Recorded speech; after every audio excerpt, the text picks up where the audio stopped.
પૂજ્ય અપૂર્વ મુનિ સ્વામી અને જ્ઞાન વત્સલ સ્વામીના વિડીયો સૌથી પહેલાં મેળવવા માટે અમારી ચેનલને સબસ્ક્રાઈબ કરો અને બેલ આઇકન પર ક્લિક કરો. ધન્યવાદ. આ બધા આનંદ છે જીવનમાં. આપણે તો સેન્સ ઓફ એક્ઝિસ્ટન્સ છે ને એની જ ક્લેરિટી નથી. જો તમને હમણાં પ્રશ્ન પૂછ્યો why do you actually exist, જવાબ આપતા જ નહીં આવડે. વાય ડુ યુ એક્ઝિસ્ટ, તમારું અસ્તિત્વ શેની માટે? Why do you exist? જો સ્તબ્ધ થઈ ગયા બધા. ખાવા માટે તો એટલી જ ખબર છે ને, હા કે ના? આટા ફેરાને આશીર્વાદ કરે છે એની માટે તો એક્ઝિસ્ટન્સ એવું ખબર છે ને. We don't know whether why we exist. Pramukh Swami મહારાજને એક આઈએએસ થનાર યુવાને પૂછ્યું કે જીવનના અંતે મૃત્યુ નિશ્ચિત છે તો જીવન જીવવાનો હેતુ શું છે? પ્રમુખ સ્વામી મહારાજે સ્પોન્ટેનિયસ પોતાના અનુભવ પરથી, કારણ કે પ્રમુખ સ્વામી મહારાજ દુનિયાના 60 દેશોમાં 18,000 ગામડાઓમાં જ ગયા. જીવનમાં 20 લાખ લોકોને વ્યક્તિગત મળીને એના પ્રશ્નો સાંભળ્યા અને સમાધાન કરી આપ્યું. આજે દુનિયા સમાજમાં તમે એક પણ વ્યક્તિને એવી નહીં મળો કે જેમને પ્રમુખ સ્વામી મહારાજ પાસે પોતાના પ્રશ્નની રજૂઆત કરીને પ્રમુખ સ્વામી મહારાજ એને ઉત્તર આપ્યો એ પ્રમાણે કર્યું તે દુઃખી હોય. વ્યવહારિક પ્રશ્નો, સામાજિક પ્રશ્નો આપણે જેટલા બેઠા છીએ ને તે ઝવેરબેન ઓડિટોરિયમમાં, આપણા જીવનના જેટલા પ્રશ્નો આવે છે ને એટલા પ્રમુખ સ્વામી મહારાજ દર અઠવાડિયામાં એનું સોલ્યુશન આપતા હતા અને બધા સુધી છે. કારણ કે રોજ 70 પત્રોને વાંચીને એના ઉત્તર આપ્યા. આપણે 45 વર્ષ સુધી 7.5 લાખ પત્રોના લિખિત જવાબ આપ્યા. 20 લાખ લોકોને વ્યક્તિગત મળીને એના પ્રશ્નનું સમાધાન આપ્યું. રોજ 40 થી 50 ઇનકમિંગ ફોન કોલ્સમાં એ પ્રશ્નનું સમાધાન આપતા. એ પ્રમુખ સ્વામી મહારાજે આ સ્પોન્ટેનિયસલી આ આઈએએસ થનાર યુવાન યુપીએસસી માટે અપિયર થતા હતા અને બહુ સુંદર ઉત્તર આપ્યો. પ્રમુખ સ્વામી મહારાજે કહ્યું કે જીવનના અંતે મૃત્યુ તો નિશ્ચિત છે, પણ જીવન જીવવાના 5 હેતુ છે. પહેલો, પોતાની સાંસારિક જવાબદારીઓ બરોબર નિભાવવી. બીજું, સત્શાસ્ત્રો પ્રમાણે પવિત્ર જીવન જીવવું અને નૈતિકતા અને પ્રામાણિકતા સાથે પુરુષાર્થ કરવો. ત્રીજું, અન્યને મદદરૂપ થવું. જ્યાં ક્લબની તમામ પ્રવૃત્તિઓમાં આપણે 2.5 મિનિટની હમણાં વિડીયોમાં જોયું, અન્યને મદદરૂપ થવું, નિસ્વાર્થ ભાવ. ચોથું, ભગવાન પ્રત્યે શ્રદ્ધા અને ભક્તિ રાખવા. અને પાંચમું, પોતાના આત્માનું કલ્યાણ કરવું. આ 5 જીવનના હેતુ છે. આઈ રિપીટ ઇટ ફાસ્ટ. પોતાની સાંસારિક જવાબદારીઓ બરોબર નિભાવવી, શાસ્ત્ર પ્રમાણે પવિત્ર જીવન જીવવું અને નૈતિકતા અને પ્રામાણિકતા સાથે પુરુષાર્થ કરવો. ત્રીજું, અન્યને મદદરૂપ થવું. ચોથું, ભગવાન પ્રત્યેની શ્રદ્ધા અને ભક્તિ રાખવા. અને પાંચમું, પોતાનું આત્માનું કલ્યાણ કરવું. If any moment of the 24 hours you are spending in one of these 5, be remain very clear that I am on the right track. હું સાચા માર્ગ ઉપર છું જ. આ 5 માંથી એકમાં જતું હોય તો પણ સાથે જોવાનું કે 5 માંથી એક તરફ પાછી 80% ટાઈમ ના જતો રહે. આપણે 80% ટાઈમ પહેલામાં જ જાય છે, સાંસારિક જવાબદારીઓ બરોબર નિભાવવાની. એટલે સ્વનો સંગ નથી થતો. ભગવાન પ્રત્યેની ભક્તિ, પોતાના આત્માનું કલ્યાણ એ સ્વનો સંગ છે. એમાં પણ ખૂબ આનંદ રહેલો છે. એમાં આનંદ ના હોય તો મીરાબાઈ ઉદયપુરનો મહેલ છોડે? કોઈક દિવસ તો વિચાર કરજો. એમણે મહેલ છોડ્યો શાંતિ માટે ને આપણે શાંતિ છોડીને મહેલ શોધવા નીકળ્યા. ધ રિવર્સ હેઝ હેપન્ડ ને. એમને મહેલ છોડીને કોઈક દિવસ ઉદયપુર જાઓ તો ખાલી ફરવા ના જતા, મહેલ સામે ઊભા તો રહેજો કે કોઈક વ્યક્તિને આવો વિચાર આવ્યો, મહારાણી આ મહેલમાંથી નીકળ્યા. અને એમણે કીર્તન લખ્યું, પાયોજી મેને રામ રતન ધન પાયો. એટલે આટલો બધા રતન મૂકીને નહીં આવ્યા અને હવે રામ રતન પાયો, એમાં વધારે આનંદ આવ્યો. તો ઉદયપુરના મહેલ કરતા રામરૂપી રતનમાં વધારે આનંદ હશે ને. રામનો સંગ એ જીવનમાં મોટો ઉમંગ. Biggest joy of life is your association with God. અને તમારું એમની સાથે યથાર્થ એસોસિએશન આવે ને એટલે આવી અનેક સેવાઓ તમે સાહજિક કરી શકશો. પ્રમુખ સ્વામી મહારાજે પૃથ્વી ઉપર સેવા કરી. ભવિષ્યમાં નોટ સ્કાય બટ પ્રમુખ Swami Maharaj is the limit. સમાજ સેવા કોઈ પણ વ્યક્તિ કરશે, કોઈ પણ સંસ્થા કરશે, પ્રમુખ સ્વામી મહારાજનો આદર્શ છે. એક વ્યક્તિએ પૃથ્વી ઉપર 1300 મંદિરો બાંધ્યા, 100 થી વધારે હોસ્પિટલ, સ્કૂલ, હોસ્ટેલ, કોલેજ બાંધી. તમે નંબર 48 નેશનલ હાઈવે પર જાઓ તો દર 50 કિલોમીટરે અમારી શૈક્ષણિક કે તબીબી સંસ્થા આવે. તમે બધા અક્ષરધામ જઈ આવ્યા છો? યસ ઓર નો? ત્યાં અક્ષરધામ આજ સુધી હજારો લોકોએ પોતાના જીવન પરિવર્તન કર્યા, કારણ કે ભગવાનનો સંત થયો ને. 2006 में जनरल विजिटर्स बुक में एक व्यक्ति लिखेलू कि मैं एक बहुत छोटा सा व्यक्ति हरियाणा के एक छोटे से गांव में रहता हूं, मेरा व्यवसाय यह है कि मैं घर घर जाके दूध बांटता हूं, मेरे साइकिल में दूध के लेके मैं घर घर जाके अपने गांव में दूध देता हूं. हमारे घर में, हमारे गांव में कोई 70-80 घर है. हम 3 दूध वाले जो सुबह शाम दूध देते हैं. नाना गामडाओं में तो साइकिल पर क्या लेके सवार संध्या का दूध आपको માટે આવે. मेरी उम्र 50 साल की है. मैं सिर्फ 2 दफा दिल्ली आया हूं.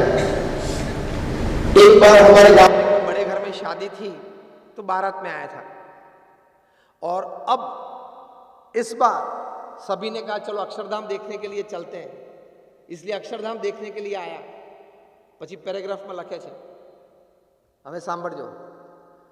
यहां आया, भगवान स्वामीनारायण के दर्शन किए, प्रदर्शनी सब देखी, जीवन में सद्गुण होने चाहिए ऐसी प्रतीति आई.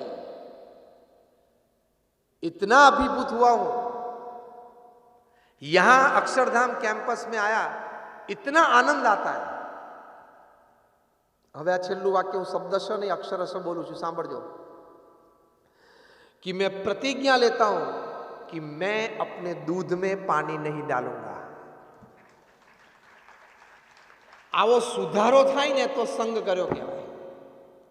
અને ભગવાનના સંગથી આવો જીવનમાં સુધારો આવે કે સ્વને સુધારવાની પ્રેરણા મળે, એ જીવનમાં સૌથી મોટો ઉમંગ છે. અને અક્ષરધામમાં આટલા બધા જીવન પરિવર્તનો થયા ને, એટલે બીજા 4 અક્ષરધામ અત્યારે બને છે. અમેરિકામાં 265 એકર ઉપર અક્ષરધામ બનવાનું ચાલુ છે. 2022માં પરમ પૂજ્ય મહંત સ્વામી મહારાજ એનું ઉદ્ઘાટન કરશે. દિલ્હી 110 એકર્સ, અમેરિકા 265 એકર ઉપર છે. જ્યારે બનશે ને ત્યારે what is Vatican for Christians and what is Mecca for Muslims will be Akshardham for Hindus. એટલું ભવ્ય બનશે આ. કારણ કે અત્યારે આજની તારીખ તમે જો, આજે 14 તારીખે રવિવારે સવારે જ્યારે આપણે અહીંયા મળીએ છીએ અને વાતો કરીએ છીએ, ત્યારે આજે 7000 કારીગરો એ પ્રોજેક્ટ ઉપર કામ કરે છે. બીજું એડમિનિસ્ટ્રેટિવ, નોન એડમિનિસ્ટ્રેટિવ વર્ક જુદો, ખાલી કારીગરોની વાત કરું છું. 7000 કારીગરો કામ કરે છે. બીજું એવું મોટું અક્ષરધામ બની રહ્યું છે સાઉથ આફ્રિકામાં, જોહાનસબર્ગ. ત્રીજું મોટું અક્ષરધામ બની રહ્યું છે સિડનીમાં, ઓસ્ટ્રેલિયામાં. અને ચોથાની વાત તમે છેલ્લા 2 મહિનામાં પ્રેસમાં ખૂબ સારી રીતે વાંચી હશે અને સાંભળી હશે. યુએઈ, યુનાઇટેડ આરબ એમિરેટ્સનું કેપિટલ અબુધાબી, એના શેખ એટલે કે એના રાજા હિઝ એક્સિલન્સી શેખ ઝૈયદ, એમણે બીએપીએસ સંસ્થાને એટલે કે અમારી સંસ્થાને 23 એકર જગ્યા દાનમાં આપી. પહેલી વાર પૃથ્વી ઉપર આ પ્રસંગ બને છે કે એક મુસ્લિમ શેખ એક હિન્દુ ઓર્ગેનાઇઝેશનને આટલી મોટી જમીન પોતાના રાજ્યમાં આપે અને કંઈક અક્ષરધામ બનાવો. કેમ? કારણ કે દિલ્હી અક્ષરધામથી એમને પ્રભાવ થયો કે લોકોના જીવન પરિવર્તન થાય છે. People change their lives for the better. આ 2.5 વર્ષમાં પૂરું થશે ને એટલે 2 બહુ મોટા સમાજ નજીક આવશે. ખ્યાલ આવે ને હું શું કહું છું? 2 બહુ મોટી દુનિયા નજીક આવશે, 2 બહુ મોટી જ્ઞાતિ નજીક આવશે. I tell you, Akshardham in Abu Dhabi will become the epitome of peace between the Hindus and Muslims. અને અમે એ પ્રોજેક્ટ 2.5 વર્ષમાં પૂરો કરવાના છીએ. કેટલી હાર્મોનીથી અમે કામ કરીએ છીએ, જો કેટલો ઉમંગ બધાને આવશે. કેમ? હવે આપણે આ છેલ્લા ઉમંગની વાત કરીએ છીએ. કોના સંઘથી શ્રેષ્ઠ ઉમંગ? ભગવાનના સંઘથી શ્રેષ્ઠ ઉમંગ, એની વાત કરીએ છીએ. એક મુસ્લિમ રાજાએ દાન આપ્યું, એક હિન્દુ ધર્મ સંસ્થાએ દાન સ્વીકાર્યું. અમે જેને ટર્નકી પ્રોજેક્ટ આપ્યો છે તે અબુધાબીના ગવર્મેન્ટના કાયદા પ્રમાણે સિંગાપુર બેઝડ કંપની છે, કન્સ્ટ્રક્શન કંપની. અમે એને ટર્નકી પ્રોજેક્ટ આપ્યો છે. કંપનીના માલિકો છે કમ્યુનિસ્ટ ચાઇનીઝ. અને એક કંપનીએ જે અમારા પ્રોજેક્ટ ઉપર પ્રોજેક્ટ મેનેજર મૂક્યા છે એ કેથોલિક ક્રિશ્ચન છે. એકબીજાનો સંગ ભગવાનના કારણે થયો. A Muslim sheikh, a Hindu ધર્મગુરુ, a communist Chinese company owner and a Catholic Christian project manager. આ ચારે ચારનો એકબીજાને સંગ કેવી રીતે થયો? શું કામ થયો? ભગવાનનું કામ હતું એટલે ચારેય ભેગા થયા. હવે ચારેય હાર્મનીથી કામ કરશે. એ હાર્મનીમાં જે ઉમંગ આવશે ને એ ઉમંગ શ્રેષ્ઠ, એ સંઘનો ઉમંગ છે. That is going to be happening in Abu Dhabi. તો જો ભગવાનનો સંગ કરવો એમાં બહુ આનંદ આવતો. મીરાબાઈ એમને એમ નથી લખ્યું કે પાયોજી મેને રામ રતન ધન પાયો. એલ્વિસ પ્રેસ્લી બહુ જ મોટા સિંગર હતા, the greatest entertainer upon this earth. 500 million records એમની વેચાયેલી છે એમની હયાતીમાં. એલ્વિસ પ્રેસ્લી જ્યારે 21 જ વર્ષના હતા ત્યારે 78 એલ્વિસ એન્ડોર્સ પ્રોડક્ટ્સ માર્કેટમાં હતી. એમની ગાડી 7 ગાડીઓ હતી કેવેલકેડમાં, 7 લિમોઝિન. જ્યારે અમેરિકાના પ્રેસિડેન્ટ પાસે લિમોઝિન એક હતી ને ત્યારે એલ્વિસ પ્રેસ્લીની કેવેલકેડમાં 7 લિમોઝિન ચાલતી. હવે તમને આશ્ચર્યની વાત કરું, એમના બાયોગ્રાફર માઇક સ્ટોને લખ્યું છે, all this 7 cars were studded with diamonds. 7 limousine ગાડીના પેઇન્ટમાં ક્રશ ડાયમંડ્સ હતા. પહેલી વ્યક્તિ પૃથ્વી ઉપર જે પ્રાઇવેટ 737 બોઈંગમાં જતા, એક પ્રાઇવેટ જેટ પોતાનું વિથ સ્વિમિંગ પુલ, અને બીજા પાછલા જેટમાં એનો સ્ટાફ, એનું ફેમસ સ્વીવેલ આમ હાથ ફ્લોર ઉપર આમ હાથ મૂકીને આમ ફરે, વારા પરથી હાથ ઊંચા કરીને, અને પછી પોતાનું લેધર જેકેટ કાઢે, ઓડિયન્સમાં ઉડાડે. એટલે વિધિન સેકન્ડ્સ એ લેધર જેકેટ ટુકડા આટલા થઈ જાય. લોકો એક સોવિનિયર ઘરે લઈ જાય. આજે ઘણા અમેરિકન હાઉસીસમાં છે, આમ લેધર મૂકે શોકેસમાં, ડ્રોઈંગ રૂમમાં, નીચે ડેટ લખે વિથ અ ક્રેડિટ કે એલ્વિસનો એક લાઈવ શોમાં હું હતો, this is the proof of it. આ એલ્વિસ પ્રેસ્લી આટલી પ્રસિદ્ધિ અને પોતાની કળા ઉપર $1,000 મિલિયન કમાયેલા. આ હું 1975ની વાત કરું છું, જ્યારે મિલિયન શબ્દ એટલે કે 10 લાખ આપણને આવડતો નહોતો બોલતા. 75ની સાલમાં કોઈ 10 લાખ બોલે એટલે જીભ ઉપડે નહીં હોય એની.